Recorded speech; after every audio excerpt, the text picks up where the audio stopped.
Hey, Fiends of the Pod, this is your host, film critic, and comedian Nate Wyckoff, reminding you to like, subscribe, and comment. You can also go to cultandclassicfilms.com/subscribe and sign up to have cult exclusive movies sent to your door every single month. These are ultra low budget exclusive films that we get to you in the best quality possible with tons of extras like commentaries, milk caps, autographed posters, slipcovers, all sorts of neat things. And remember, every time you like, subscribe, and buy a movie from us, you prevent Michael Bay from making one more film. So go ahead, subscribe, and enjoy. Welcome to Cult and Classic. Welcome, friends and fiends of the pod, to another episode of Cult and Classic Podcast, where we pair a mainstream film with a thematically linked, lesser-known cult film and discuss them. This is our Thanksgiving episode. Gobble it up. This is exciting. I'm a big fan of Thanksgiving-themed movies, of which there are a handful, and I picked two of my favorites for this chat. With us, as always, is me, your host, comedian and film critic for HorrorNews.net, Nate Wyckoff. We also have with us Tad Mastroianni. How are you doing, Tad? I'm back, baby. You are back. Can you turn your mic down a bit? You're not that back. Jeff Tucker. How are you doing, Jeff? Good. Turkey. Yeah, turkey. And then Greg Johnson. How are you doing, friend? Well, I was with you until you made that gobble up pun, and now I'm just kind of out. Gobble. I met someone once who, I don't remember what college they went to, but it was like the Fighting Turkeys or something. And like when somebody mentioned the name, he slammed his fist against his hand and wiggled his fingers like a tail and go, it ruined Thanksgiving.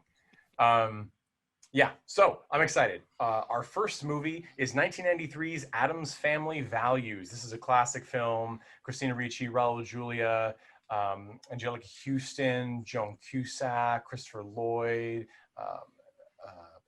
Carol Kane. I mean, it's iconic.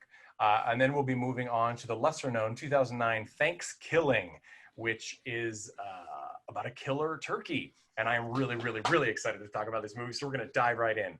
Addams Family Values. This is the 93 sequel to the Addams Family live action reboot film series of the time, based on Charles Addams' cartoon characters, the Addams Family. It was written by Paul Rudnick and it was directed by Barry Sonnenfeld. I think this is probably Barry Sonnenfeld's, if not his best, one of his best films. Paul Rudnick is an experienced writer. He wrote the 2004 Stepford Wives. He wrote Sister Act. He wrote a lot, especially in the 90s. The plot is that Angelica Houston, Raul Julia, Morticia, and Gomez, thank you, are having another baby. They already have two children, if you're not familiar. And if you're not familiar, I'm not sure how you're not familiar. But they have Wednesday Addams, who is the oldest, the daughter, and then they have Pugsley, who is the younger brother. And the new baby, who they named Pubert, looks like a little Gomez. He has a little pencil mustache and the slicked hair and the pale face, and he's an actual baby. Well, the kids want to get rid of the baby. Christopher Lloyd, of course, masterfully plays Uncle Fester, the heavy, rotund, no neck, crazy, weird, white-faced ghoul who's Gomez's beloved brother. Lurch, the big Frankenstein-esque doorman who doesn't speak. There's Thing, the hand that just runs around. There's Cousin It, who's just a big mound of hair. All the characters make an appearance. With the baby, the central problem is that they get a nanny. And the nanny is played by serial killer, she's not a serial killer. She plays a serial killer, Joan Cusack, who is super great in this role. And I think kind of a standout among standouts. Like, she gets perhaps the most screen time of anyone. She's a gold digger who pretends to be a caring maid when in fact she's trying to seduce and marry and then kill Uncle Fester for the Addams family fortune. She does marry him, and then she separates him from his family because she can't seem to kill him. And then, of course, the tables turn. Accidentally, she is killed, and the group lives happily ever after with new baby Pubert. Did I miss anything? I think that about covers I it. probably missed a lot, but this is one of those movies where it is, in the theater especially, it's fantastic to watch because the set pieces are impressive. Every single scene is a spectacle set piece. Nothing is normal.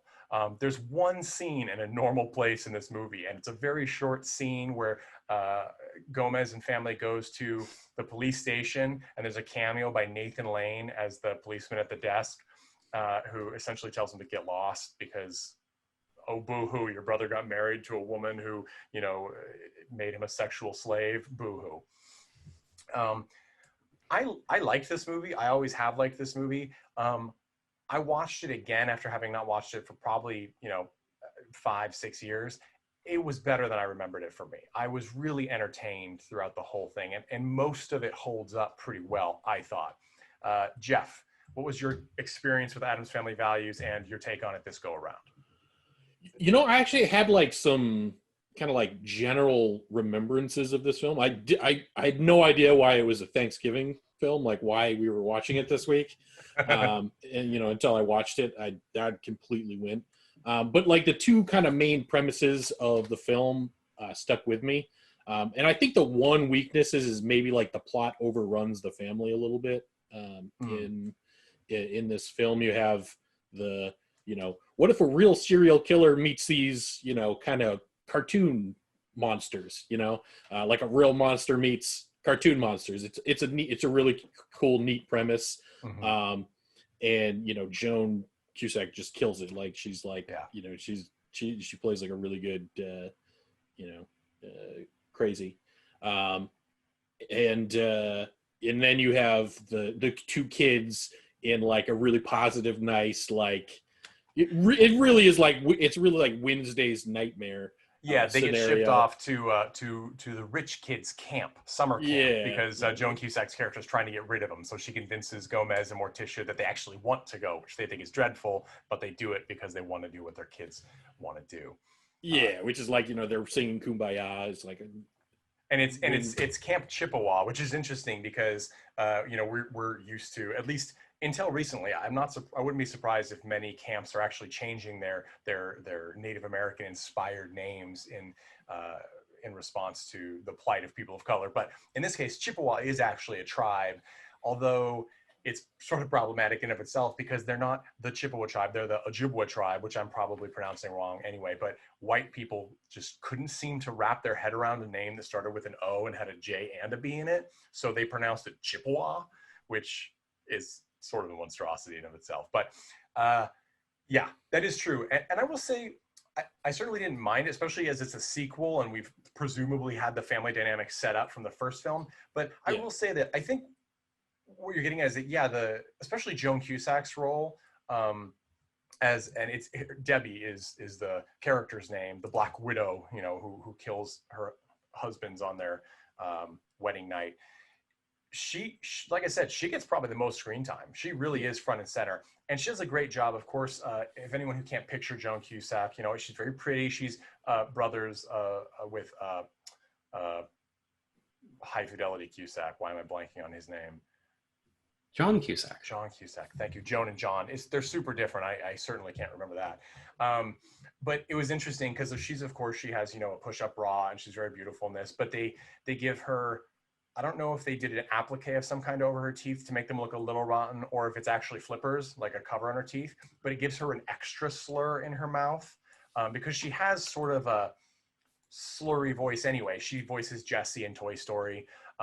She has a very recognizable voice, but they give it that extra oomph for this character by having that slightly thick veneer. And it's kind of a cool visual cue too, because she presents herself as such a perfect, sweet, overbearingly, nice, perfect nanny, but the inside of her is actually gross and weird. And so that was a cool little visual cue.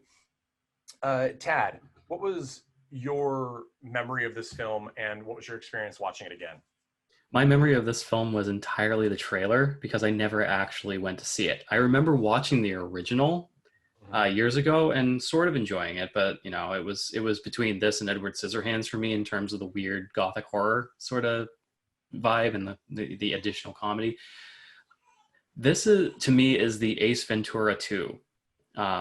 Honestly, for me, this is a movie that has a lot of memorable jokes, and some of them actually really landed well. Like Christopher Lloyd did a great job, even though I'm not really a huge fan of the Fester character. 100% into the role. Like Yeah. I mean, we all know him as a skinny, scrawny doc in, Back to the Future, but in this role, I mean, whatever sort of funky shoulder padded suit they have him in, I mean, he just devours the scenes, and it's brilliant.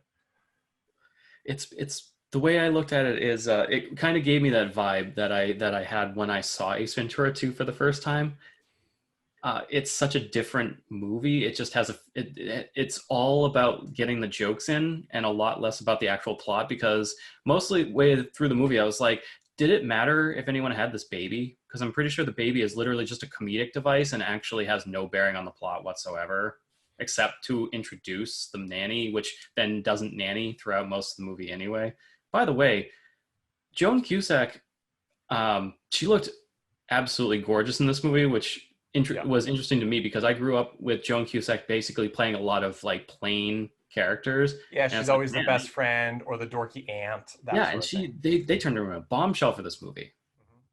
Yeah, and I think that's notable, because it's funny, if you look at John Cusack and Joe Cusack together, you can tell they're related, and you would never think that any feature on John Cusack's face could translate into a beautiful woman, but I think she looks stunning in this film. Greg, what was your remembrance of this movie, if you saw it in your past, and versus your experience with it now? Well, I'm not actually sure if I ever did see this one. I'm pretty certain I saw the original partway through when they had like the Uncle Fester marriage plotline come in. I was like, okay, this seems vaguely familiar. I remember as a kid mixing this up a ton with the Munsters. Yeah. So that's what I remember, the Addams Family. But I mean, I loved it. It was fun. I remember liking the Addams Family. It was definitely different at the time, and I think it still feels fresh and unique even in 2020, which is kind of startling.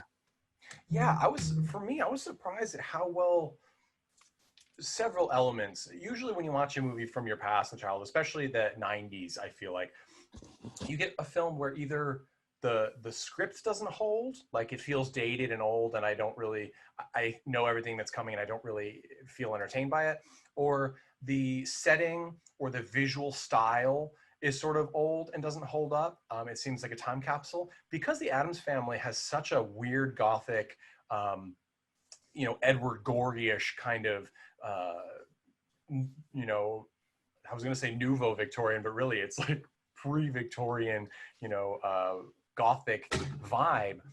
It doesn't give itself to be dated because it already is so far out of the realm of the 90s or the 2000s that we're in now, that it stayed true as its own thing and feels like it could have been made much more recently than it was, because it's essentially 30 years old now, 27. Yeah, I mean, I think that has a lot to do with kind of what I think the message of Addams Family is, which is kind of you put this facade up of, this kooky and creepy family, but they say a lot of stuff that's like, maybe that would be a better way to kind of do a family. Like at the beginning, there's the joke where they're waiting for the baby and some girl is explaining to Wednesday how the birds and the bees, but it's this absurd story of like, and then the magic pigeon brings a diamond and you plant it in the most fertile ground or whatever, and then Wednesday's like, oh, that's neat, our parents had sex. Like, yeah, it was, and sorry. I was just gonna say that maybe Wednesday's a little maladjusted, but she's not a stupid child, and you kind of take some, you lose some.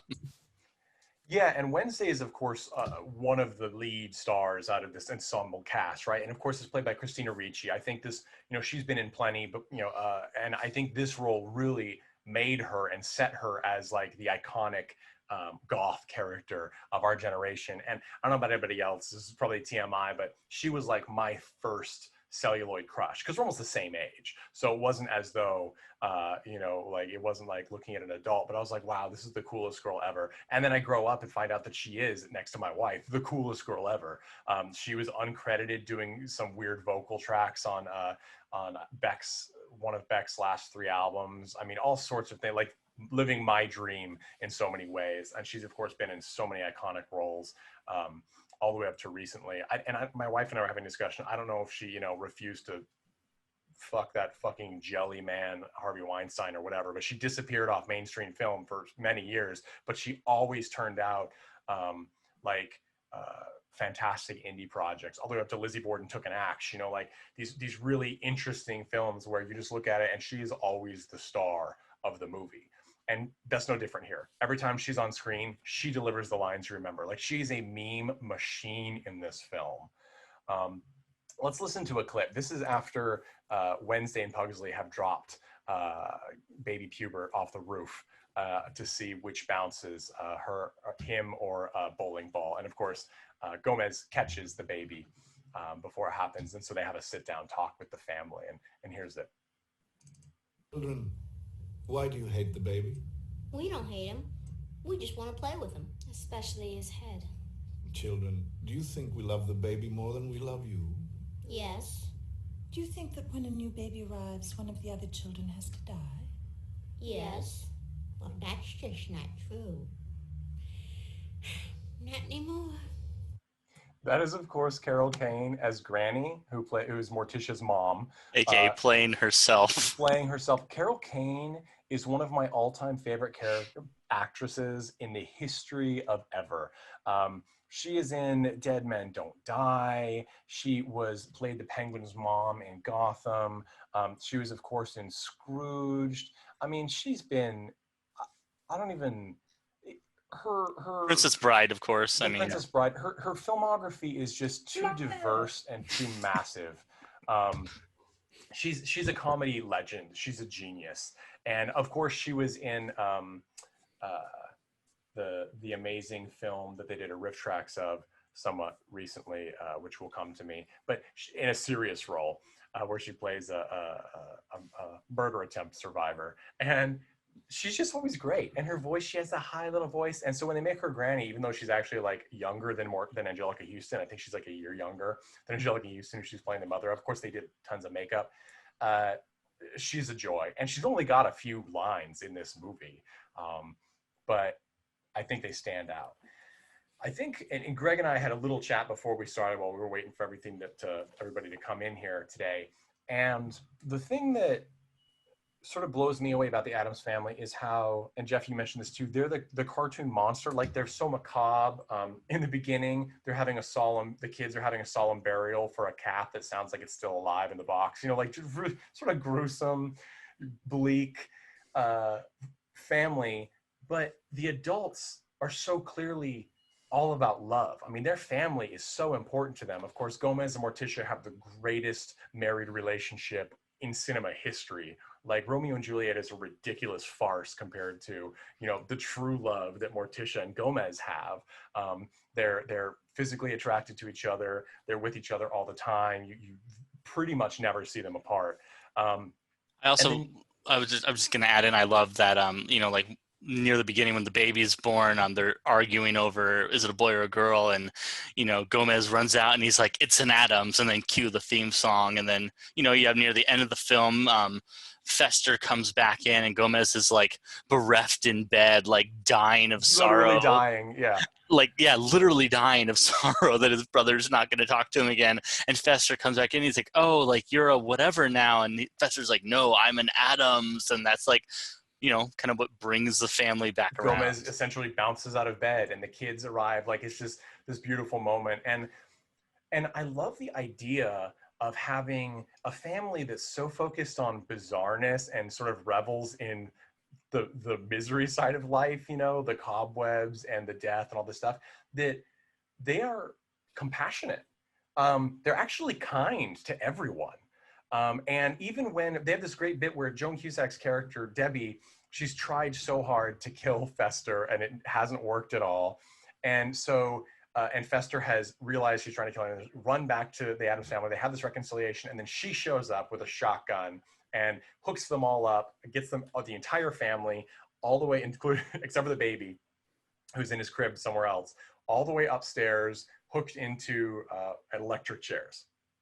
So you have this entire family in electric chairs, and she gives a slideshow of her tragic life, which of course is not really tragic. She's clearly just a psychotic person from childbirth, right? Like her parents got her a Malibu Barbie instead of a ballerina Barbie. She's a ballerina, not a Malibu Barbie. And so like she burns the house down with them inside, like these crazy things. But every time she says, you know, these things like, I have been put upon, when is my time? The family is like, so true, absolutely, you poor thing. Like they're literally buying, like they 100% feel for this twisted woman. And none of the family, I mean, except presumably the baby, which we'll talk about in a second, I'm sure, who ends up crossing the wires and electrocuting her into a pile of dust instead of any of the Addams family. They're like, you must. Like, she's like, what could I do but kill you? And they're like, nothing, you absolutely must. Like, it's just this beautiful acceptance and moment where I loved it. Like, the family is just so loving. Obviously, the kids are psychotic. Pugsley is sweet, but the kid, you know, Wednesday is a cold, sadistic, psychotic.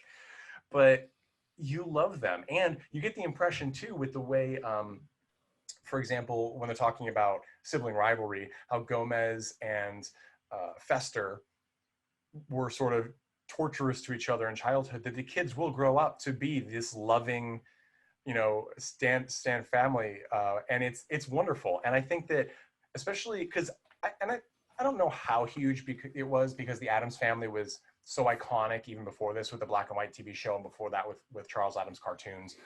But there was a pushback for these films. There were people who were upset about these, who you know, especially some religious groups were like, it's vile, like it's disgusting, it's disturbing, which is kind of the point, right? Some of it is kind of disturbing. But they're missing the entire point, which is sort of what you said, Greg, and what you said, Jeff, which is these are cartoon villains. They're not the real villains. And they actually are professing just love. Their family is so important to them. And as it was in the first one as well, and even more so in this plot. And I thought that was pretty fantastic.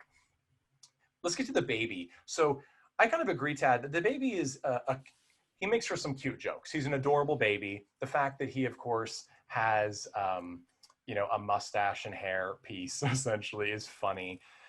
I think that you could argue that he doesn't just serve as a tool to bring in Joan Cusack as Debbie, but also partway through the film, when Fester has become sexually entranced with Debbie and rebuffed all contact with his family, the baby turns into a blue-eyed, curly, golden-haired, idyllic child, and they're horrified, right? Like, Angelica Houston as Morticia is reading him a Dr. Seuss book, and he's giggling, and she looks at me and goes, and Addams loving this, or something like that. She's like, would you ever have thought? And just like the sorrow in her face. And she turns the page to the end of the book, and she goes, oh, he lives.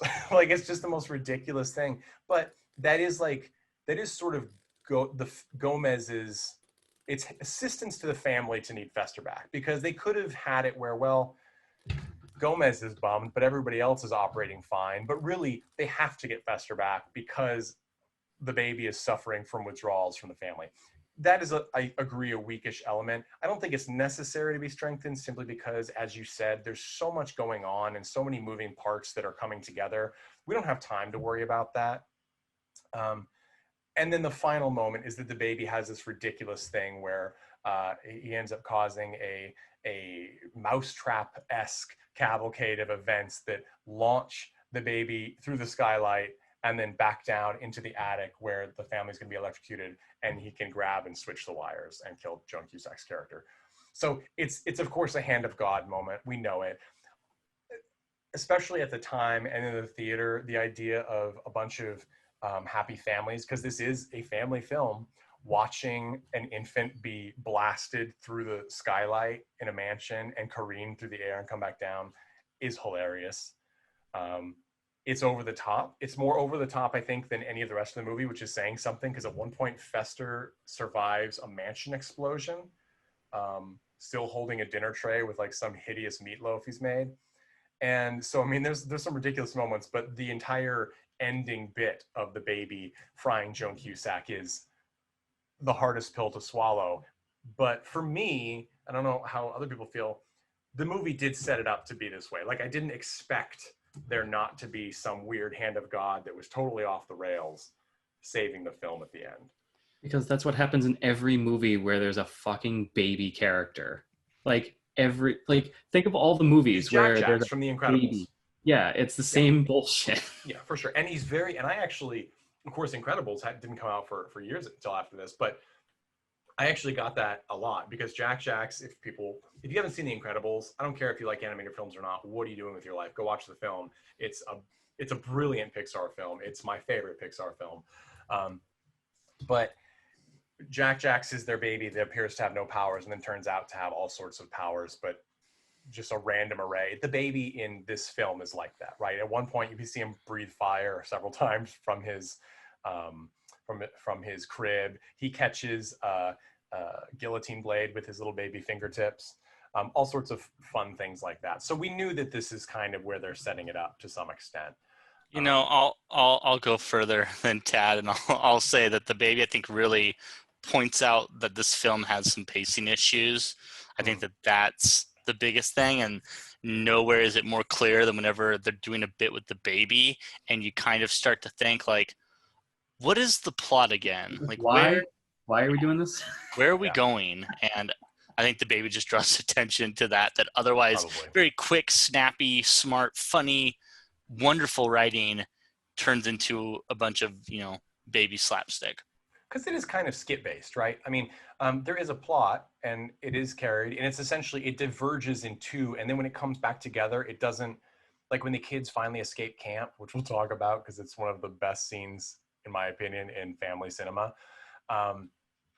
When the kids escape and they come back, Fester, they're not saving Fester. Fester's already rescued himself essentially and has come back to the Addams house. So usually you would get that where the kids escape and then they save Fester's life or something. That doesn't happen. And I feel like you're pointing at the pacing issues is these two stories really don't, they're parallel and they come together at the end, but they do not impact each other, which is sort of an odd thing. And that's, if anybody saw The Secret Life of Pets 2, where they replaced comedian asshole Louis C.K. with Patton Oswalt, much more deserving. They're literally two separate movies. At the end, they come together. This is almost sort of the opposite. It's one movie that diverges, and then when they come together, it's just the conclusion of one of the plots. The summer camp episode is now over, and we're just finishing everybody up with the Uncle Fester episode. So when I'm watching it, I certainly didn't really feel affected by that. But when you view it from a narrative standpoint, I think you're totally spot on. We have to talk about the amazing, fantastic camp scene, because the camp Krusty? is Camp Krusty, right, for the Simpsons Camp Krusty. So everyone, I think if you remember something about this film, you probably remember this scene or somewhere close. I know Jeff did not remember it. It's when, and it's why it's on our Thanksgiving Day episode, even though it's a summer camp, this really elitist and sort of over-the-top camp culminates with one of the head campers' plays being produced, which is like the first Thanksgiving or something along those lines. And the first Thanksgiving is one of the most problematic tales in American history. We're to assume that Pilgrims happily came together with Native Americans and shared a meal. Of course, that's not exactly correct. And something as dramatic as 92% of the entire Native population in the Americas was decimated by disease within the next decades. It didn't happen that way, guys. So we get a little of that in this play when the perfect camper, who is actually, I forget her name, it'll come to me, but she's in Buffy and Angel later as well, my wife pointed out. She is the perfect pilgrim, and keeps making jokes about the dirty Native Americans because they don't use shampoo and they don't wear shoes, but they're welcome to feast. And Wednesday leads the Native Americans, who is a really interestingly inclusive group of kids, the outcasts of the camp, which include a kid in a wheelchair, a motorized wheelchair, people of color. And she leads a coup against the Pilgrims and burns down the set and ties up the lead girl. And it's this beautiful child bloodbath, essentially, that really pokes fun at not just, it doesn't really poke fun at kids, it pokes fun at adults with kids, I feel like, because you have the parents in the stands, and instead of, and they're all like proud of this ridiculous display, you know, this renegade Christmas pageant style play. And then Wednesday Adam destroys it. And the parents at first aren't even like terrified and running. They're just like bemused. Like, what is this? Like, is this German expressionist art? Like, what's happening? And then of course they break into hysterics. And I guess the point is that this is very on the nose satire, but it works because we get two things. We get funny satire where Wednesday is leading a group of child campers to scalp the other campers because they're essentially brutal oppressors of the preppy regime. But we also get Wednesday's success story because she's been pushed down in this whole camp, even though it's clear she's smarter than everybody. And this is her victory lap. And she also, of course, makes kind of a little boyfriend with the little Jewish kid, which I also think is kind of funny because not because he's Jewish, but because the stereotype of his character as being the kid with the inhaler and the glasses and the mop top hair, not just because I was that kid, but him being so like delicate and being utterly attracted to the most dangerous, warped girl at camp. I always like that dynamic because I love that they play up that they're both from different angles, obviously obsessed with kind of all the dangers of the world. Wednesday, like knives, sharp objects, fire, etc., and he's like, oh, knives, sharp objects, fire, like. But he collects serial killer trading cards and killing trading cards, you know, at one point. Yeah, it's great. I really liked that whole little side plot. And I love to, at the end, when everything's been wrapped up, they have him back. Her little boyfriend comes back and he tries to dress up like Gomez because of course he thinks that's what she wants. And I mean, psychologically, who knows, maybe it is. But we come back and they have this moment at the end where it looks like it's gonna, if it was another movie, they'd have a kiss or something.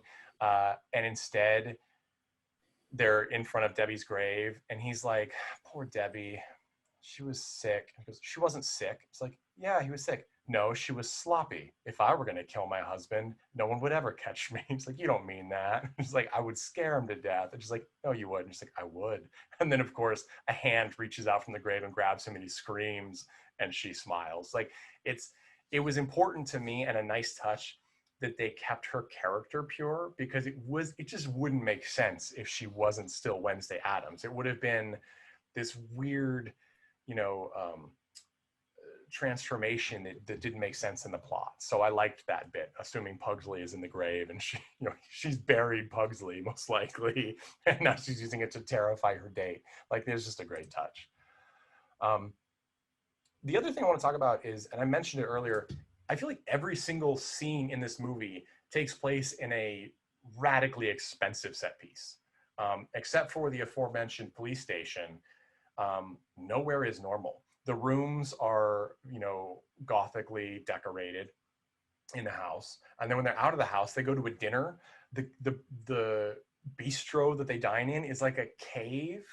And there's like a quartet playing, but they're behind like bars with no doors. And there are like knives on the wall. And then that's, of course, in this film, when Gomez and Morticia have the iconic dance of this film. There was iconic dancing in the first movie as well, where Morticia and Gomez do this sexy dance that flings them both across the room several times and does crazy things. Like, spinning Morticia so fast that she lights fire along the ground and throwing knives at Gomez. Just a great scene. I don't know how you guys felt. Like I felt like every different scene change, I was looking all over the screen because there was stuff to look at everywhere. It was a spectacle. However, I'm pretty sure if this movie was called Addams Family Goes to Camp and it was just the camp shit, I would have liked this movie a whole lot more. But then again, I'm still thinking, I can't remember what year Camp Krusty came out, because I'm like, who ripped off who for this thing? It's a good question. I mean, of course, you always have like things like Ernest Go to Camp or whatever. But for me personally, I actually probably could have done a little bit less with the camp, not because it wasn't good, but I thought that the other bit was more enticing for me, because I loved seeing Christopher Lloyd. He's so phenomenal, and I loved seeing Gomez. I mean, Raul Julia. This is, of course, Raul Julia passed away some years ago, and this to me was his crowning achievement, even though he had many wonderful roles. Are you placing Gomez above his amazing award-winning performance as M. Bison? M. Bison, I knew that was going to come up. Come on, yes, man. I am. Yes, I am. By the way, I want to note how offended I am on the IMDb is that he's more on the way they do aggregates for like what they're known for, quote unquote, is by how many people seem to, link their name with a film. He is more known for Street Fighter than he is for the Addams Family films. That is ridiculous. Well, I mean, it's because the Street Fighter film ended with like a thing for him, like poor Raul, like Vaya con Dios, or whatever it says at the end of the movie, and Addams Family just shafted him. So I think he was still alive when Addams Family was released. Well, didn't he like sick during the filming and like died within a year or something? Yes. Yeah. He died in 96, I think. 94. He died in 94. So, and he did a lot of great things. And it's interesting too that the word is that he actually played M. Bison because his kids like the games, which is really sweet because, I feel like a lot of us do things for the people we love that maybe we wouldn't have done otherwise. And I think Street Fighter 1994 fits that category because that was a terrible film, which I watch every chance I get. There was a movie that came out after that, by the way. Down Came a Blackbird was the film. It was his posthumous release film. And he had stomach cancer. And he had a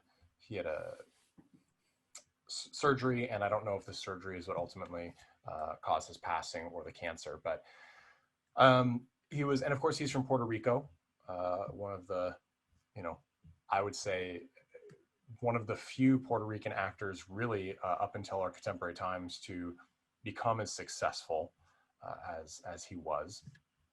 And I absolutely love him. And of course, Angelica Houston is wonderful. My wife was on a set that she was on at one point, and she was apparently very nice to everyone, but she's Angelica freaking Houston. She can be nice to whoever she wants. No, I mean, when you're that level of famous, what does it matter what you do, I guess. So we've talked a lot about this film. I think I love this film. I do think that there are pacing issues a little bit, but the film itself is the right length for me, that I was never bored. It's an hour and 34 minutes. It's a quick one. The kids, it ends when the kids might be getting a little antsy, so it's not overwrought. And just an interesting thing is that Pubert Addams, the baby, is actually played by two babies, both of whom are ladies. Thought that was interesting. And I don't know if that makes this an early LGBTQIA plus film, but I would say no, because I don't think that it has anything to do with the plot. That's a bit of a stretch. It is a bit of a stretch. But I'm sure there's a paper written on it, and if there isn't, I will be writing it, because that shit will get published. All right, so shout out to everyone that was involved in this film. I think it was a great success. We're going to move on to the recommendations. Greg, Johnson, who would you recommend Addams Family Values to and why? This will be, I think, a first for this pod. I'm going to recommend this to everyone. I mean, it was great. Pacing aside, contrived baby aside, it's fun. It's light. I would say you should probably watch the first one first, but I think that you can just hop into this one and enjoy it all the same. Yeah, it's still fresh in 2020, which is, funny for a macabre pseudo cemetery family. Excellent. And I think that is a first. I'm not sure you've ever given a wholehearted recommendation across the board. I think I've lived a sad life of hating a lot of things, and this might be the one joy I've had in a while. Glad we could provide it to you. Best movie yet. Wow. Jeffrey Tucker, who would you recommend Addams Family Values to and why? Yeah, I mean, like if you have a family and you love somebody, probably you can find something in here that relates to you. Yeah, I mean, I love these films. I think the characters are very interesting. The only thing that I don't like about this film is that I think there was too much plot and we just didn't get the family. I think the writers kind of wrote themselves into a corner and they separated the family. They're like all in different locations, so they couldn't interact with each other. So if you can't interact with each other, you can't get screen time for all of those characters. But yeah, other than that, like, yeah, the movie works for me. The problems aside, it just is a great family, and I love them, and they love each other, and lots of love. Oddly, yeah. Right, oddly, yeah. And I think you make a good point too, and Greg as well. And I think this feeds together into the same thing as watching the first film first. That sounds funny. Watching the first film first, watching the first entry into this franchise before this movie, and then watching it, probably, I'm not sure. I think it might help that as well, because that's when we see the family together. And so for this entry, maybe it was a chance where they're like, well, if we separate them, it's going to be different because they're interacting with the world more than interacting with each other, which we've already seen. And so I'm going to have to go back and do that as well, because the first film is totally worth watching. If you enjoy this one, Barry Sonnenfeld's still on it. It's the same cast. It's some brilliant stuff. I'll also mention before we get to Tad and myself that, of course, last year, 2019, we did get the Addams Family, a 3D animated reboot. I have seen that film. I would not compare it to these films because I think that the 90s, the Addams Family movies, with the exception of the ugly duckling Addams Family reunion with Tim Curry, it's an okay film, the 3D animated film. I think your kids will enjoy it. You'll enjoy it eventually, but I will say as an adult, it took a little longer to get into because it doesn't have the majesty that this film and the Addams Family before it had. So if you really like the Addams Family, of course, watch the new one. I think you'll like it. But if you go in hoping that it's going to be the birth of a new brilliant franchise like this film was, or like the previous film that this is a sequel to was, you're not going to get it. So don't be disappointed. But I think, sure, give it a watch. Tad Mastroianni, who would you recommend the Addams Family Value? It's actually Addams Family Values to, and why? Anyone who grew up enjoying eating the Addams Family cereal like I did. The Addams But Family cereal. I can't help it. I grew up in an era where the cartoon was on. And man, I certainly remember hearing all the commercials about the cereal all the time. But if you like the gothic comedy horror-ish sort of deal that Tim Burton pioneered, and if you like the monsters, because frankly, yeah, there we go, he's got it. Yeah, and those of you who aren't Patreon members, you can't watch the video of this, although join for $1 a month at www.patreon.com/cultandclassicpodcast, and you can see what I'm doing. I'm holding an Uncle Fester figure from the television show that followed these movies, the cartoon, which I got sent to Cult and Classic from Uncle Mike's Pop Culture Market, which is a great place. Check them out on Instagram. I agree. The cartoon was fun. I would just also want to give a plug. Addams Family, the film before this, sort of led to the creation of one of the best original Nintendo Entertainment System games, Fester's Quest. Check it out. Super great game. Top-down action game. brilliant, brilliant.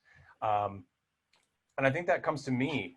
Who would I recommend this film to? Is why I recommend this film to everyone, especially if you like macabre stuff. If you're really, I'm not using this as a derogative term, but if you're really vanilla white bread, maybe it's just not going to be your cup of tea. But if that's the case, I have no idea what you're doing listening to Cult and Classic Podcast. So I'm just going to say, listeners, enjoy. This is one for the books. Watch it. Personally, I actually think this is superior than to the first film, which is kind of unusual. But they're both part and parcel. You shouldn't skip either. And also, they've been re-released as a 2-pack on Blu-ray recently for, I think, something like $14.99. So absolutely get it. It's worth it. And it's worth the Blu-ray or 4K transfers. They're really good. All right. So that's it for Addams Family Values. We're going to jump ship and tackle THANKSKILLING right up next. Hey, Cult and Classic crew, friends and fiends of the pod, I know what you're thinking. You're thinking, Nate, I don't have any money, and if I did, I'd be spending it on cool things like buttons and custom trading cards and zines that are unique and made each week by the Cult and Classic podcast family. And guess what? You can do both of those things at once. You can support cultandclassicpodcast.com and get awesome swag like buttons and custom trading cards that are printed on actual trading card stock by actual trading card printers and autographed by the artist, and also zines like classic issues of Rearted with comics and illustrations and interviews, as well as brand new Cult and Classic Podcast family publications that are brand new, so you'll get them first in line. These are awesome, awesome things that you can get just by joining our Patreon at patreon.com/Cult and Classic Podcast. For as little as $1 a month, you can get videos of our episodes, so you can see all our lovely shining faces, as well as exclusive content like extra episodes, film reviews, book reviews, and things like commentary by us on our short films, which you'll also be able to see. If you want to pay a little more, $5 a month per se, US, then you get an awesome autographed custom trading card. These are official, printed at the same place that prints every other trading card you've ever bought, and they're autographed by the artist. These are exclusively for Cult and Classic Podcast and inspired by our episodes. You can't get them anywhere else except through us. Only $5 a month, you get it shipped right to you. Shipping is free. If you pay $10 a month, if you are a true drinker of the Kool-Aid for cultandclassicpodcast.com, then you will get the trading card, access to all of the content that is exclusive to Patreon members, and you will get a brand new zine every month, whether it's a classic copy of Rearted zine with interviews, comics, art, all sorts of cool stuff, or brand new Cult and Classic Podcast family publications. Those will get sent straight to your door. Plus, there's usually extras like pins, stickers, all sorts of cool stuff. So you're doing two great things. You are spending money on awesome swag, and you are supporting Cult and Classic Podcast.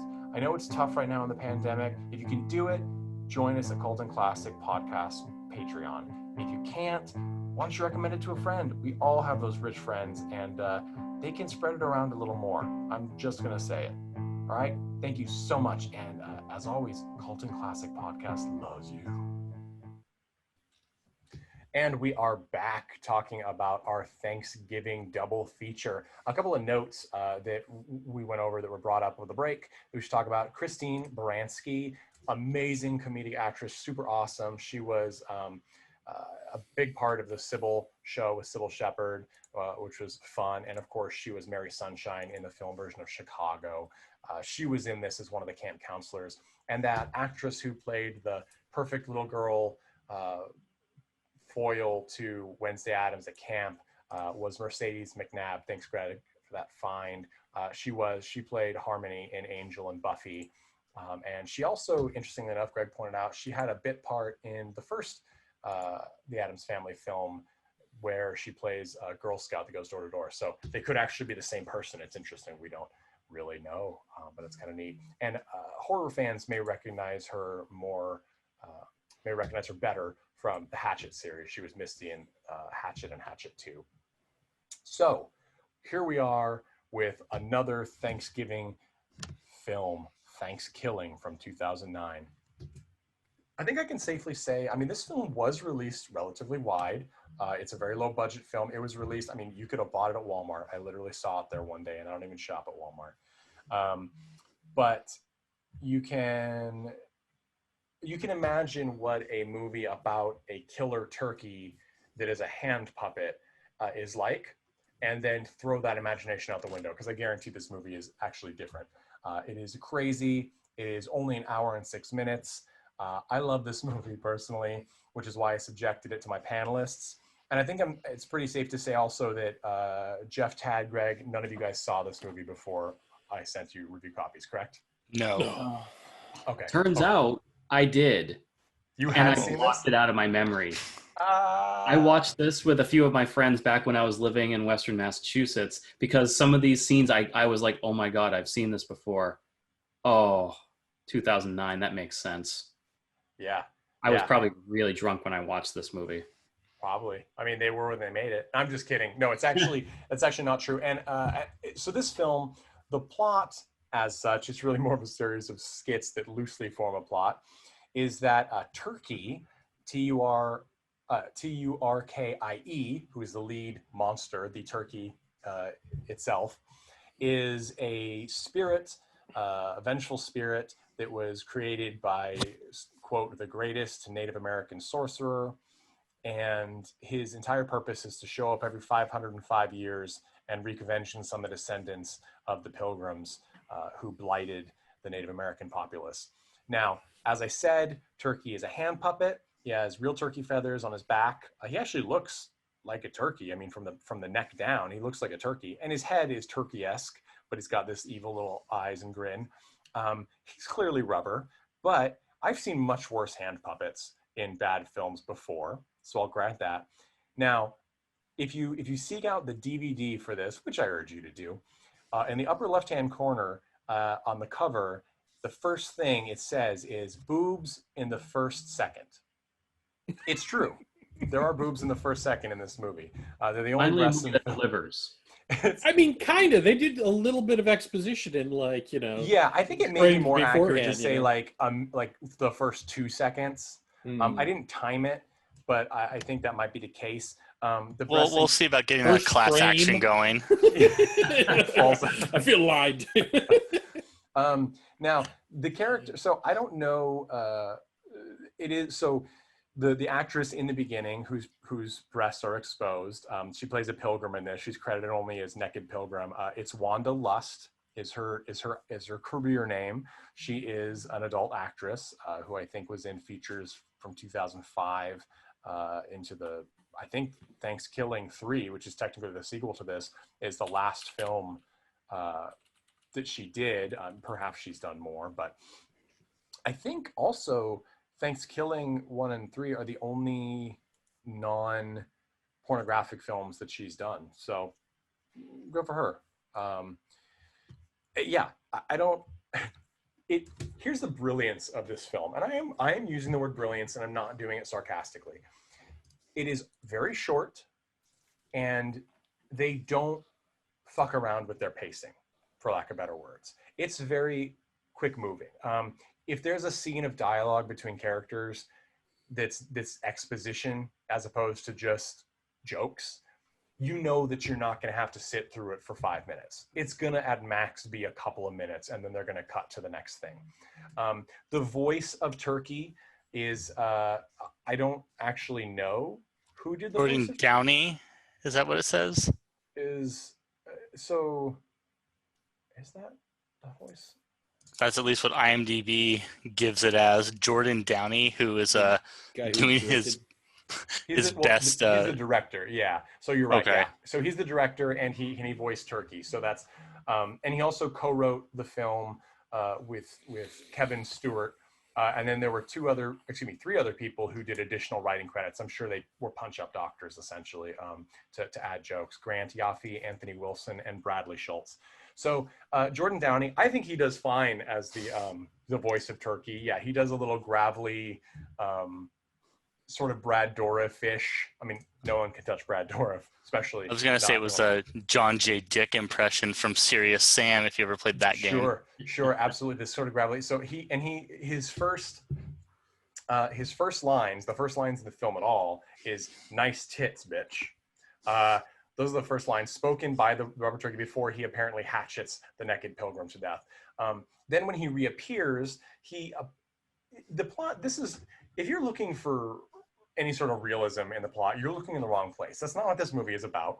And I don't think they make any bones about that or any claims otherwise. He shows up again when a hermit who is billed, his actual name, playing the hermit, is General Bastard.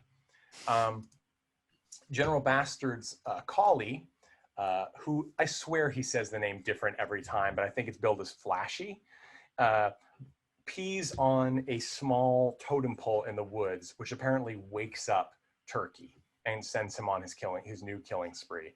Supposedly this is 510 years in the future. At one point they say 510 because he's 510 years old. I guess it's supposed to be he's a 5-year-old turkey who then is reanimated, and then every 505 years comes back. I guess why. So it's been 505 years. That's why he's waking up, to take revenge. But he wakes up at the time Flashy the dog urinates on his head. And his next lines in the film after "nice tits, bitch" are piss, fuck. That's literally his lines. And the delivery is actually makes me laugh every time. It's that stupid, and it's kind of brilliant. If you think that's the craziest thing to expect in this movie, again, you're wrong. Because this film crosses PC boundaries quite a few times. Two scenes exceptionally so, I think. And I'm not talking about the scene where they have a little bit of animated backstory, whereas they show the Native American sorcerer with unusually large nipples. That's not one of the things I'm talking about. What I'm talking about is during one of the kill scenes when the quote unquote slutty character is having sex with some guy that has never been in the movie until this moment. And the turkey kills him and then takes his place and begins having sex with the woman before killing her. And it is so inappropriate and so, at this point though, because it's about halfway through the film, as Greg mentioned to me earlier, we're not shocked, I don't think, by anything in this film. And it's so ridiculous. I mean, it is literally a rubber turkey riding on a person's back with one of his little turkey legs over her bum. I mean, it is so ridiculous. And then when the other friends that we'll get to who find this person's body, he found a dirty feather and wrapper for a extra small gravy flavored condom. Now, you can't hear it because he's muted, but Tad is laughing. This is a good clue to Tad's taste level, but mine too, because it is laugh-worthy, because it's so insane. I mean, I don't have standards. You can't be offended by this film because it's so off-the-wall ridiculous. Because even the joke doesn't really work. I mean, why would turkeys have gravy-flavored condoms? Turkeys don't like gravy. Turkeys are served with gravy. And then if you take it the extra step to say, well, if you're giving an oral sex to a turkey, maybe you're tasting turkey. That still doesn't work because it's a condom. Get your mind out of the gutter. The point is that these teens, they're, I guess, supposed to be teens. They're not really teens. They're college age, although I'm pretty sure they range from like 19 to 42. They read their lines. They don't really act. They read their lines. But that's fine. That's fine. What they were paid to do. I would even say the characters, like in the script writing, I'm pretty sure that the dialogue, at least in the first like 30 minutes, was essentially a person rolling a dice and then like assigning like the line that somebody was going to say like randomly to like the different people, because like it's just chaos. Like characters like change their moods like within like a sentence, and like, you know, their entire like point of view and like characterization changes in like, you know, the next sentence. It's like it seems almost like it's written with like dice rather than which I think is interesting. I think it's actually an interesting way to I think Jeff's onto something here. I think we we do that kind for of our like a next movie. crazy, make it almost so stilted that it's like, okay, I can't be mad at them because this is just so bad. Sure. Well, and I think too. What were we gonna say? Oh, I was gonna say, is it almost, Jeff, like one guy wrote this and it's all his jokes, and then he just had a bunch of characters say his jokes? Yeah, I mean, it's something like, because like, I mean, there's like a couple times where like a character was like, you know, very like the large guy who kind of was initially characterized as kind of this like like I don't care about anything, like everything's a joke, and then literally within the like two lines of dialogue, he like changes from that into being like really afraid and being like, oh, you know what, I believe this story now. I'm now really afraid of this turkey. Even though like 2 lines ago he was like laughing. Yeah. Can we get though to why he's afraid of the turkey? Because here's what happens. There's 5 friends, okay? And I'm going to run through their stereotypes really quickly. Allie, played by Natasha Cordova. She's the slutty one. There's Kristen, played by Lindsay Anderson, who's the pure one that everyone wants to have sex with for some reason, I don't know. Then there's Johnny, Lance Predmore, which sounds like Predator More, and that's really weird because he's the attractive one who I think is 42. And then there's Billy, who's the larger gentleman you're talking about, Aaron Ringheiser Carlson. And then there is Darren, who's the nerdy one who they all just met except for Overweight Billy. And Overweight Billy and Darren are best friends. Now, he's the nerdy one who, Ryan E. Frankus is his name. The reason that I'm actually reading the names is because they don't have huge credits to their list. So I'm not going to say them again, not because I want to disrespect them at all, but because I won't remember them. Because I believe they have been in films. In fact... you could call this a film, kind of. It is over an hour, so it is a feature film. And to be fair, the slutty one played by Allie, Natasha Cordova, she was in multiple episodes of telenovela, La Vida de Rafael. She's been in some other things. And then we've got some pedigree because Lindsay Anderson, who plays the other one, the pure one, Kristen, she was in Terror Firmer, the famed Troma film from 1999. She was the two-sexed freak, the woman. And then Lance Predmore, who's the attractive one, Johnny, he was in a film called Elementary and Education and Death, which is one of the greatest titles I've ever heard, from 2009. And then Aaron Ringheiser Carlson, who played Billy. He only played Billy in THANKSKILLING. I don't think he has any other credits to his name. So I just said all that information out to you so I can feel better about not using their actual names because I don't remember them. Now I can get to the point. The overweight gentleman became a believer in the killer turkey overnight because he woke up with a hermit with a shotgun telling him that I just saved your life because a turkey was going to pluck your eyes out. And the proof is that he shit on your chest. Yes, he did. I'm pretty sure there were marshmallows rolled in cocoa is what they used as the That's not what turkey shit looks like anyway. If it isn't, I mean, I don't know. I'm not. It is pretty much not. Because I've eaten whatever was on his back or his sleeping bag, and it was not turkey feces. I hope. Well, actually, so just as one correction, randomly in the middle of a conversation, he actually swapped his tune and started to believe in the turkey even before he went to bed, which is one of like the character switch. I think most specifically Billy and Darren like swap personalities like a couple times. Which was especially weird. You're talking about the overweight person and the supposedly smart nerd. Yes. Yeah. And the smart nerd, so he has this interesting character choice he made to like rub his mouth like he's got snot on it like every few seconds. At first, I'm like, that's really ridiculous. But by the end, I was like, yeah, you know what? Good on you, buddy. Good on you for having read that Stanislavski Acting 1 book and taking it to the bank. And he also has my favorite death scene in the film. That's something else. So mention the plot. Obviously, once the turkey comes back and starts killing these people, he kills their families because they're around them. Of course, their plan is to then send this turkey back to hell. And there's a way they have to do it. They find a book in the pure girl's dad's garage because he's a book guy. So of course he must have a book about demon turkeys. He just so happens to have a book about demon turkeys that is clearly upon close-up jaggedly cut cardboard folded in half. Pretty cool. I like the prop department.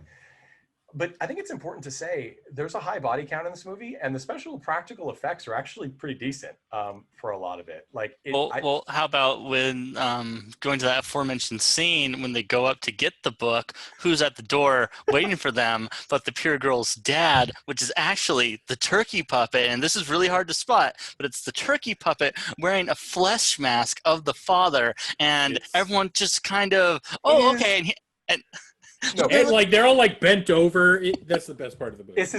The best part of the movie. I'm going to correct you. The best part of the film, by far, is when Chuck Lamb, who he's known in some circles as the dead body guy, because he's been in many, many television and shows and films as a person who dies and he's in a dead body. Kind of a cool guy. He is represented by an actual talent company. He plays Sheriff Roud, Kristen's dad. And the best scene is when the turkey shows up at his door before the teens have arrived, and he has the Groucho Marx glasses with the little plastic nose. And he's like, is Amy home? And he's like, oh, do you mean Kristen? And he's like, yeah. And he's like, are you a friend? Yeah. Okay, well, come on in and wait. And then they have this conversation that kind of starts this way. They're both sitting drinking coffee at the table, and then this conversation occurs here. Bless you. Allergy season, you know. Fucking weather. But it was nice today, huh? You just say fucking? What do you mean? Is that supposed to mean that midgets can't cuss? I wasn't worried about the size of the fuck. I was worried about the age of the fuck. How old are you? 510 years old. Fuck it then, I guess you can say it. That is the best line. That to me is legitimately good writing, and Chuck Lamb obliterated that part. He actually acted in that. And can we also mention the first time we see Chuck Lamb's character, the sheriff, he is given a cup of coffee by his wife. Oh, and God. He takes a drink and dribbles it all over his face and then says, this coffee tastes like shit. Did you put shit in my coffee? And she pulls the coffee pot out and shows it to him, and there is shit in it. And she says, yes, I did. I want a divorce. And she picks up the car keys and walks out the door. And he does not react. And then he tells his daughter on the phone, by the way, your stepdaughter left me. Love you, hon. Click. Like, I mean, it is so, the movie is so aware of how ridiculously bad it is that I find it really entertaining and refreshing. It's not trying to do anything. It's doing exactly what it set out to do. Yeah, Chuck Lamb really gave us more than we deserved in this film. Oh, totally. Chuck Lamb should literally, I mean, I'm looking forward to Nicolas Cage's Joe Exotic in his Tiger King show. Absolutely. But Chuck Lamb could literally be Joe Exotic. I mean, he could put in the teeth, bleach his mullet, get a mullet, and he could literally be Joe Exotic. It was a masterpiece to me. Every time he was on screen, I was highly entertained. And the fact that that conversation continues on, and then yes, Turkey wears a very obvious skin mask, and they all just like it's not until Billy's character, the heavyset gentleman, walks into the kitchen and sees Turkey with the skin mask moving the skin face body of the sheriff, that he's like, if that's the sheriff, then it's you. Like that ridiculous, it's another level. Like the movie continually amps up the insanity just a little bit every time until they could do whatever they want at the end. It's not going to matter at all. I mean, it's not going to matter at all. I'm going to watch it. There's animated scenes. I mean, I love that. Were you guys at all surprised when Billy is like, I'm done with you guys? He's walking down the street by himself at night, and he's so hungry that apparently Turkey is able to make himself appear like an animated cooked turkey, which it's like out of a Looney Tunes cartoon. which then Billy picks up.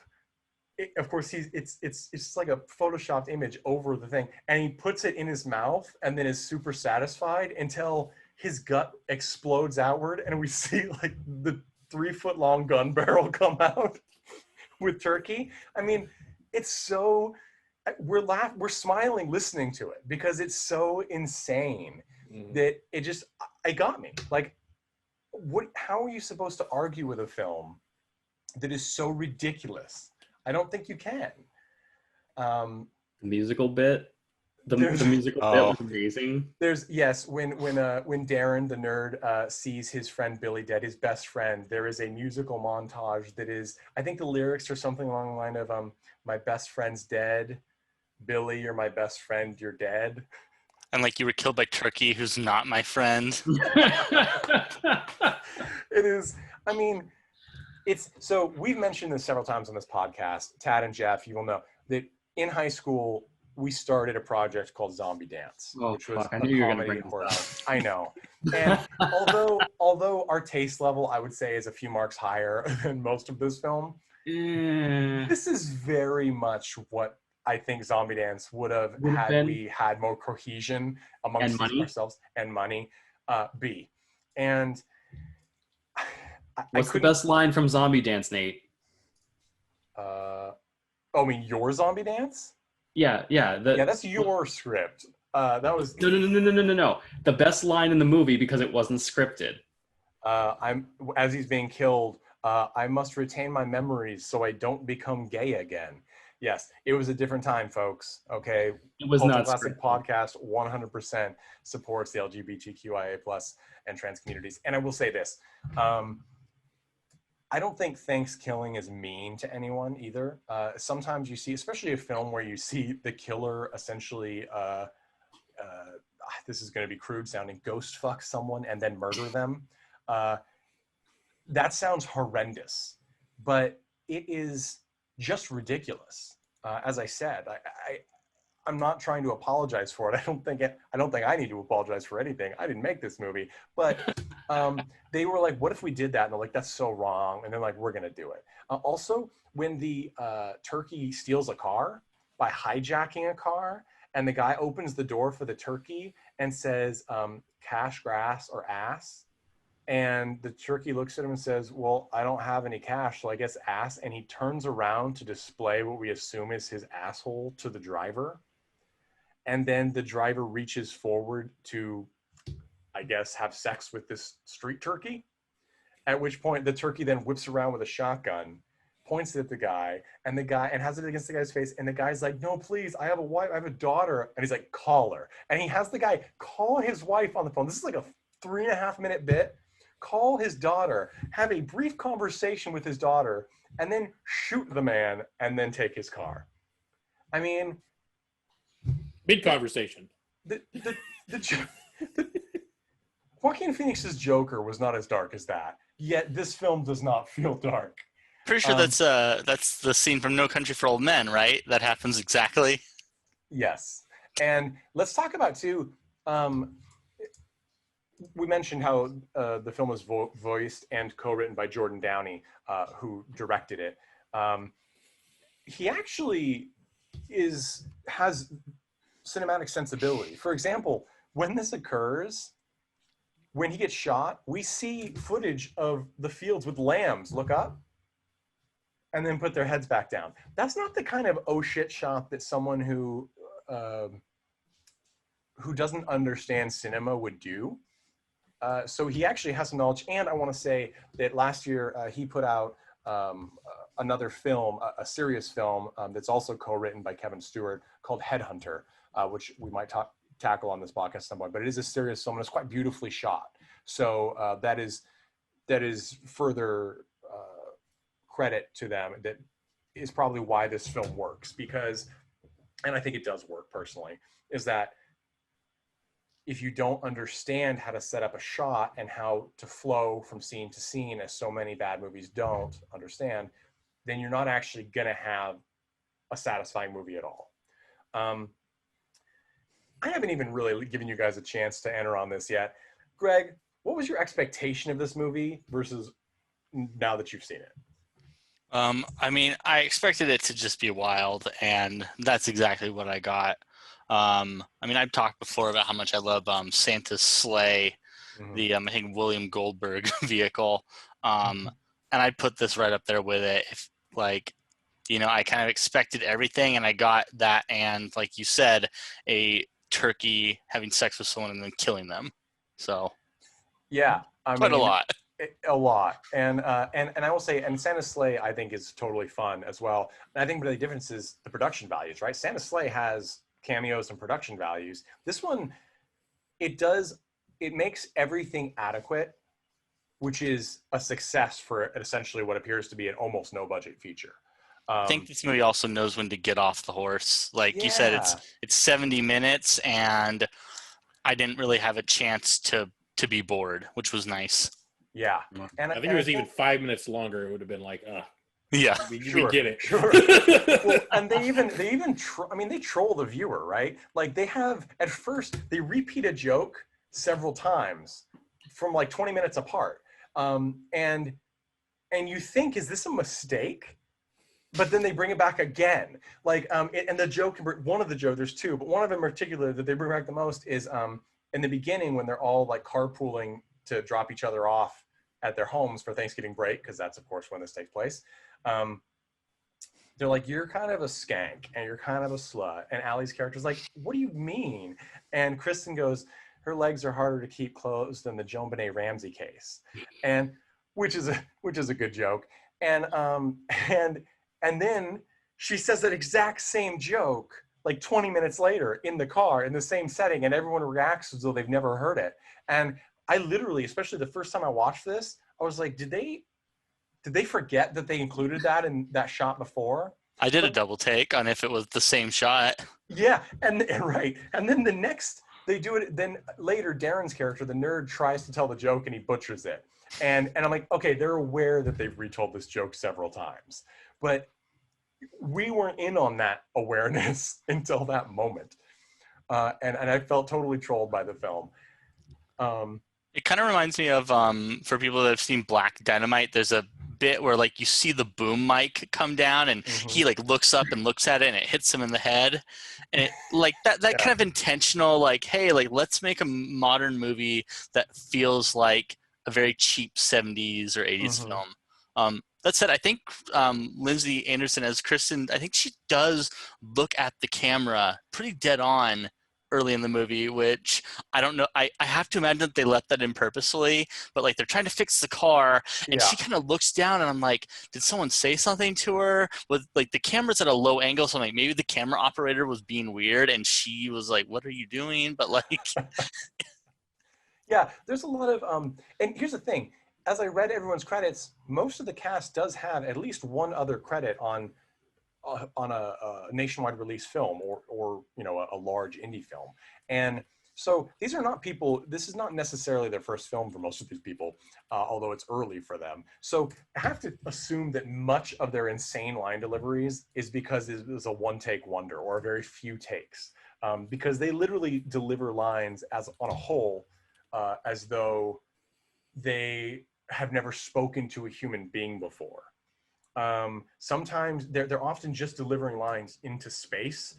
It's like sort of a recorded animatronic creature that's facing roughly towards another animatronic creature, and they're just on timers setting their speed. But it works for this sort of movie because it tells you right away that this is not a serious film. And I also want to talk about the fact that there's a lot of horror tropes that they mess with intentionally. So the hermit shows up again to sort of stop the turkey from escaping when they've tied the turkey in his teepee, because that is where the turkey sleeps and eats salad that he is tossing. Make of that what you will. The turkey escapes after they've taken away his invincibility using a spell, and he runs out, and then he gives the memorable line, "Oh, fuck," because the hermit is there and shoots him with a shotgun. He then goes flying in a bloody heap into a waste bin, like an open waste bin, as one would expect on a street before pickup. And they're like, oh, I guess we don't have to burn him. Like, he's clearly dead. And so they leave. And then later on, they're having a conversation at Kristen's house, I guess with her dead dad in the living room or something. And she has, and Johnny's character says, well, I think he's dead, right? I mean, he's got to be dead, unless that was like toxic waste or something. And then, of course, they show a shot of the trash bin and as a sticker like danger, nuclear waste. And so the turkey comes back glowing green, kills Darren in a pretty great death scene. Like he pulls his tongue out, which is gruesome. That's a classic slasher horror effect where it pulls apart. But then he like in fast forward motion rapidly pecks lightly at his shirt until there's a bloody hole and he can pull out his whole heart with his beak. I loved that. And then he kills Johnny with one of those automatic turkey carving knives, which has anybody ever used one? Because that looks like the stupidest, most impossible, most non-functional device ever. I've used it. I definitely prefer to just carve manually because there's a lot of margin for error with those those mechanical knives. I every time I see one, I'm like, this looks like a as seen on TV thing that is impossible to use. It's very much for show. Yeah, exactly. I'm like, this is like something people would buy in the 50s to show how well they're doing. Like, don't use your sharp knife, Steve. What are you, a caveman? Try this new slash-o-matic. Yeah. So he gets killed with that. And then of course it's Kristen's turn to kill this creature. So she uses a can of spray paint and a lighter to light him on fire, and then uses a baseball bat to knock him into a conveniently placed funeral pyre where he burns. The thing is, though, is that as he lands and he burns, turkey leg, roasted turkey leg, flies out of the pyre. And she walks up and grabs it. The hermit pops into frame out of nowhere and says something like, nice job, or like, that was pretty, you did badass job. And she's like, I know. And she takes a bite of the turkey leg. That to me was kind of a great ending for this, because if they had any sort of, if they didn't have that little ridiculousness, if it wasn't the combination of her like 180-degree shift into badass, eating from the turkey leg that just fell out of the fire, the turkey cursing that he will get them all back, and the hermit popping into frame out of nowhere, it wouldn't have been satisfying to me. If in any other way the turkey had died, I would not be okay with this. How did you guys feel about the ending?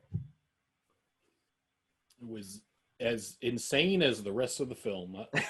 It just, yeah. I mean, that was like the one thing that, like, it actually took me, like, I was a little annoyed by the kind of like the random dialogue at the beginning until I like really realized what this film was. Like, I thought it was a little bit more like a Ginger Dead Man, which is a film we previously talked about, which was just going to be kind of like a true. It's a movie. Well, like a movie, a movie where you have a scary monster that creates tension, and you're like scared that their characters are going to die to it. And this is just not that. This is not at all, not even remotely close. And once I realized that, I was able to accept like basically any insane thing that happens. It was yeah, just totally madness. And was that what you expected going in? No. Well, like I said, I expected a Ginger Dead Man. Yeah. Yeah, for sure. And this easily could have been that, right? Like if you'd pitched it to someone, say, hey, I want to make a killer turkey movie. There's the Black Sheep film, which came out, it's been a while now, but in the 2000s, where there are literally, like, they're man-eating sheep. They're sheep. They don't talk or anything. And it's kind of a great film. And it's this weird, bleak horror comedy that's extremely violent. And this could have been that. But instead, it definitely went the like super low budget Child's Play Chucky knockoff route, like a quip spouting puppet that actually has personality. Like I liked seeing him, and he actually, like, I wouldn't say he has good one-liners because he really doesn't, but he makes for entertaining conversation, at least with Chuck Lamb and the sheriff. Like that scene really made the film for me. And then wearing the face and them not acknowledging it, bending down to talk to him and hug him.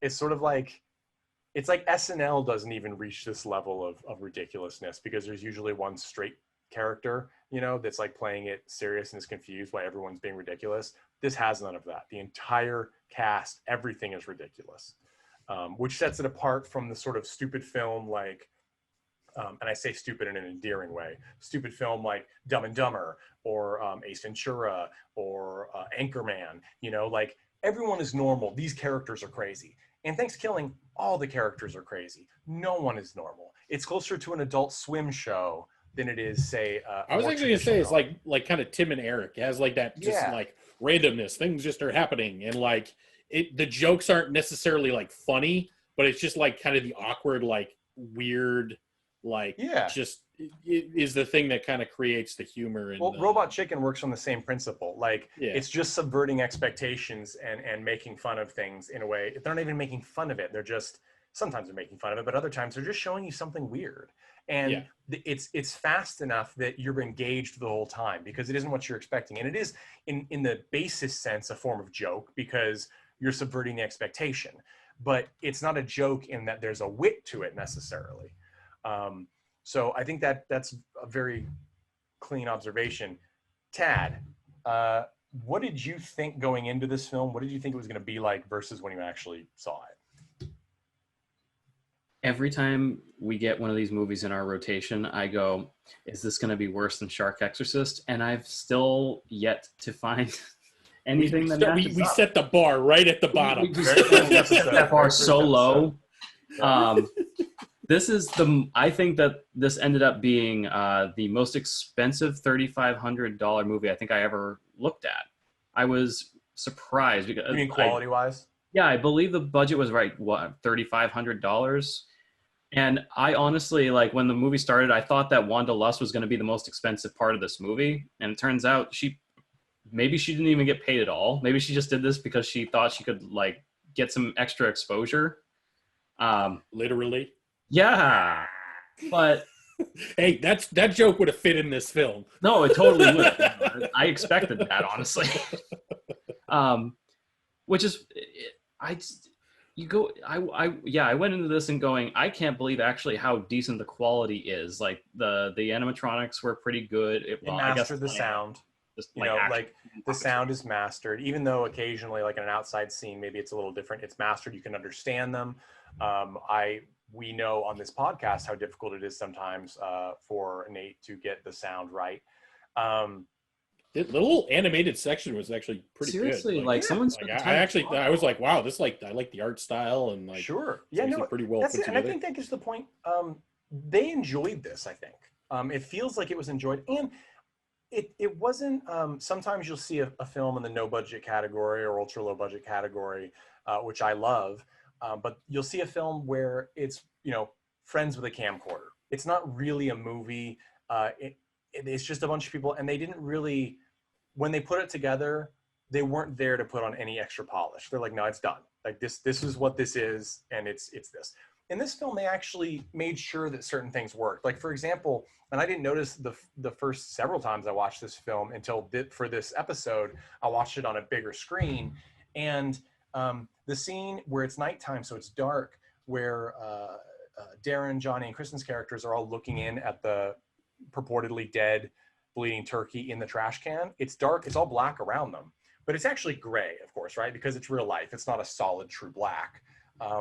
And in the upper right-hand corner, there were little speckles of light. I couldn't figure out what it was. And in the upper corner was like a triangle of blackness that was darker than the rest.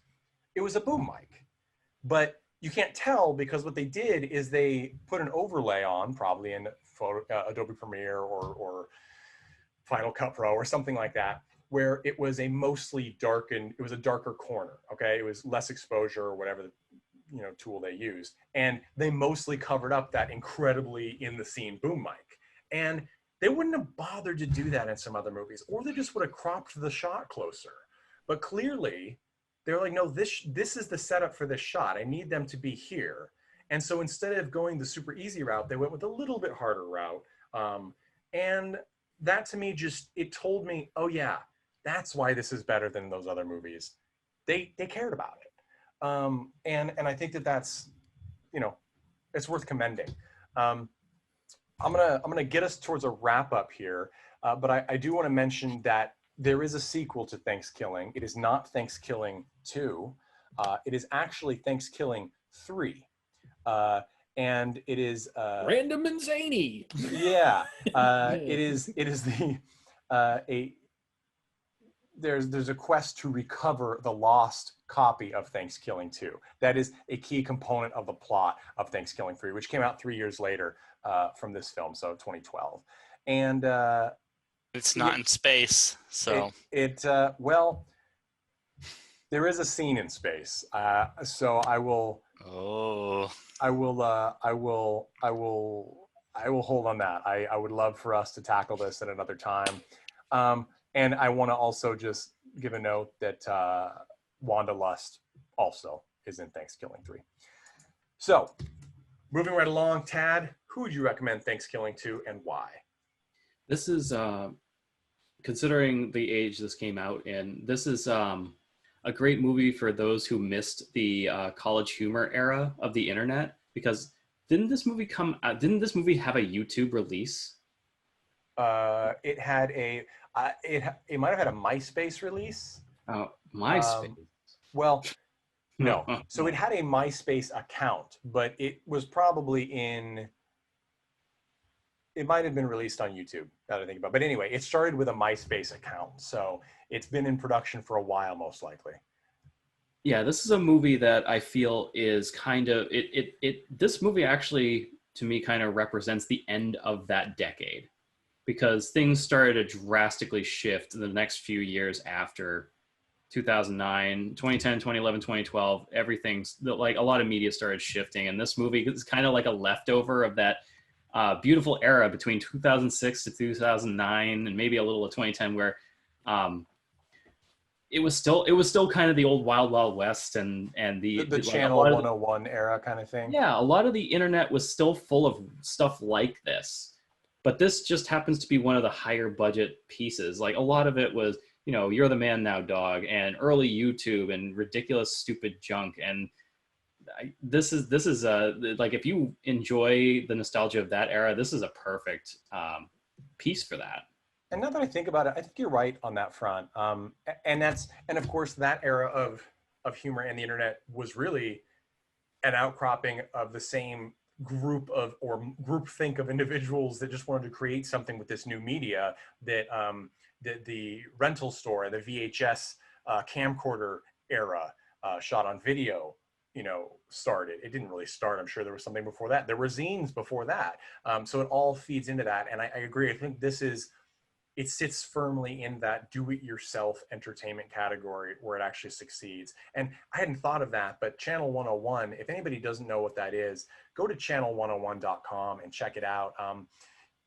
It's a playground for people to make sort of 5-minute pilots of things. And there is some insane garbage and some brilliant trash on there. It is Will Ferrell, I believe, supported it for a long time, if not founded it. There's a lot of weird stories. I haven't looked into it too much, but it is a passion of mine. So check that out, guys. That was fun stuff. Greg, who would you recommend Thanksgiving to and why? I mean, if you liked what we had to say about Ginger Dead Man, if you like Santa's Sleigh, if you're just a fan of kind of holiday parody horror films, I'd say give this a whirl. I definitely won't recommend it to everyone, but I will recommend it to kind of the cult horror crowd, because I mean, it's funny, it's short enough that you can just dismount it, and I had fun. All right, fair enough. And I'm just going to say, I think this is the only time, Greg, that you've been on this show where you have actually recommended and it sounds like enjoyed both of my selections. So yeah, I'm losing my edge, I guess. It's a new era. I'm sure next time I'm on, I'll come in haggard, drunk, and just spew forth a lot of hate. Oh, well, then I guess Tad doesn't have to be here. Jeffrey Tucker, my friend, who would you recommend? Oh, come on. This movie is clearly for people who can't wait 3 seconds for tits. That's who it's for. No, honestly, I mean, if you're easily offended, don't go see this. If you don't like that kind of comedy that's not like jokes and funny things, but just like awkward and weird and stilted and just random, that's what this is. I mean, it's not the best version of it, but it's totally passable. And like Nate said earlier on, there's not enough Thanksgiving themed movies, so Totally true. I mean, there was a Bob's Burgers episode where the beeline was that there were no Thanksgiving songs, and that's true. And it is also true that there are virtually no Thanksgiving films. So having this on the roster of things that we can watch, Christmas has plenty. If nothing else, Nightmare Before Christmas, Halloween, of course, has a million. Who doesn't watch Hocus Pocus or something along those lines? But Thanksgiving does not have much, and so I really think the makers and the cast of THANKSKILLING, and of course Turkey, who I don't have a golden altar of in my closet and worship as my Lord. I don't know. I'm not gonna fess up to that.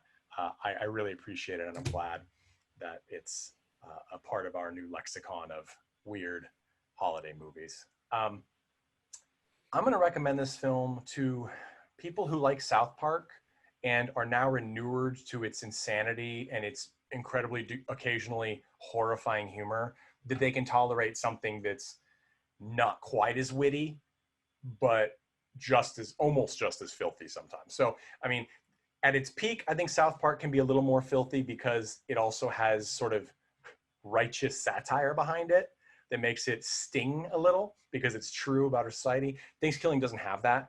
But if you like the South Park humor and you're okay with both aspects of it, the really smart humor that South Park has meshed with the totally vile, ridiculous gutter humor that it has, you're going to enjoy THANKSKILLING. And again, it's an hour and 6 minutes. You've wasted more of your life standing in line for something. So give it a go. And more of your life listening to this podcast, honestly. Sure. This is you could have watched THANKSKILLING. Sorry about it. So that's it for this episode. To play us off, as always, we have All About Evil by Friends the Chud. I want to once again mention our Patreon at patreon.com/cultandclassicpodcast. You can pay as little as $1 a month to get access to videos of all of us for these episodes. Plus, there will be some bonus episodes in the future. You can pay $5 to get an autographed, custom Cult and Classic trading card. These are legit trading cards that you can't get anywhere else but from us. And if you want to pay $10 and really drink the Kool-Aid, you get a zine every month, the card, the access, and cool swag. So check it out. Once again, I've talked over the length of our outro music, but I'm going to just say thank you guys. Keep listening and follow us at cultandclassic.com. No, don't do that. Follow us at cultandclassicpodcast.com. And if you own cultandclassic.com, reach out to me because you stole our domain name. Thank you so much. Hey everyone, thanks for listening to Cult and Classic Podcast. This podcast is important to me, but what's more important are the rights, privileges, and freedom from violence of everyone in this country and in this world. And that means supporting Black Lives Matter. If you'd like to make a donation, please go ahead and visit cultandclassicpodcast.com, where we have a list of places you can donate and help out. And please stay safe.